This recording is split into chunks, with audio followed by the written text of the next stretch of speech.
আসসালামু আলাইকুম প্রিয় ভাই বন্ধুরা। দেখেন মালয়েশিয়া পাম বাগানে সবজি চাষ করছিলাম।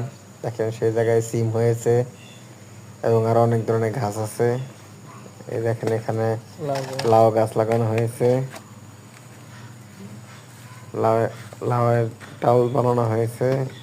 এখানে এই যে বেগুন বেগুন গাছ লাগানো হয়েছে, এই যে কলা গাছ লাগানো সামনে হয়েছে। পড়ছি তুই লালা না তো ন্যাংটা না তুই লালা না তো ন্যাংটা না এখানে দেখেন কলাও ধরেছে, ছোট একটা